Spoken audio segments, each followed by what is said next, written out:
ফিলিস্তিনের সশস্ত্র গোষ্ঠীকে নিয়ে নতুন ষড়যন্ত্র এঁটেছেন ট্রাম্প। তার দাবি, কায়রোতে মধ্যস্থতাকারীদের সঙ্গে আলোচনার পর ফিলিস্তিনি সশস্ত্র গোষ্ঠীকে ধাপে ধাপে নিরস্ত্র করার বিষয়ে একটি ঐতিহাসিক সমঝোতা হয়েছে। তবে সশস্ত্র সংগঠনটি বলছে এটি এখনও চূড়ান্ত নয়, বরং একটি খসড়া প্রস্তাব। অন্যদিকে ইসরায়েলও বিষয়টি নিয়ে সন্দেহ প্রকাশ করেছে। এমন তথ্য উঠে এসেছে রয়টার্সের এক প্রতিবেদনে।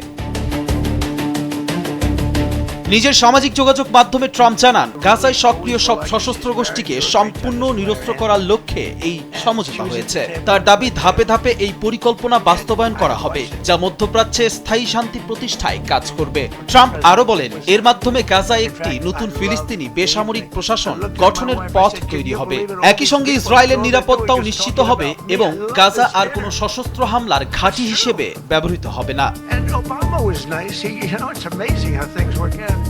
তবে রয়টার্সকে সশস্ত্র গোষ্ঠীটির একটি সূত্র জানিয়েছে, এটি এখনো একটি খসড়া চুক্তি মাত্র। প্রস্তাব অনুযায়ী ভারী অস্ত্র ভবিষ্যতের ফিলিস্তিনি প্রশাসনের নিয়ন্ত্রণেই থাকবে, তবে সেগুলো কোনোভাবেই ইসরায়েলের কাছে হস্তান্তর করা হবে না।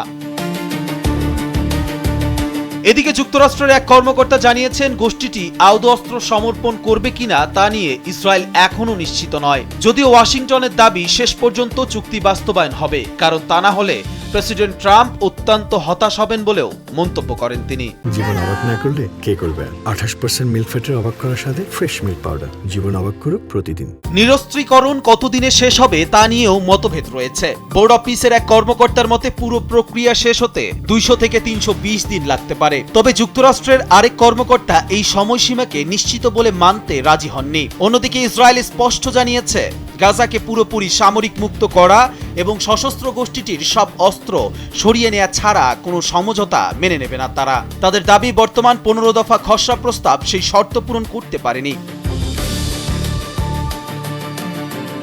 এর মধ্যে যুদ্ধ থেমে নেই। বৃহস্পতিবার ইসরায়েলি হামলায় গাজায় অন্তত 6 ফিলিস্তিনি নিহত হয়েছেন, যাদের মধ্যে 2 শিশু রয়েছে। ফলে প্রশ্ন থেকেই যাচ্ছে, এই সমঝোতা কি সত্যি মধ্যপ্রাচ্যে শান্তির নতুন অধ্যায়ের সূচনা করবে, নাকি যুদ্ধের মধ্যে আরেকটি অসম্পূর্ণ প্রতিশ্রুতি হয়ে থাকবে? কবির চৌধুরী, কালবালা।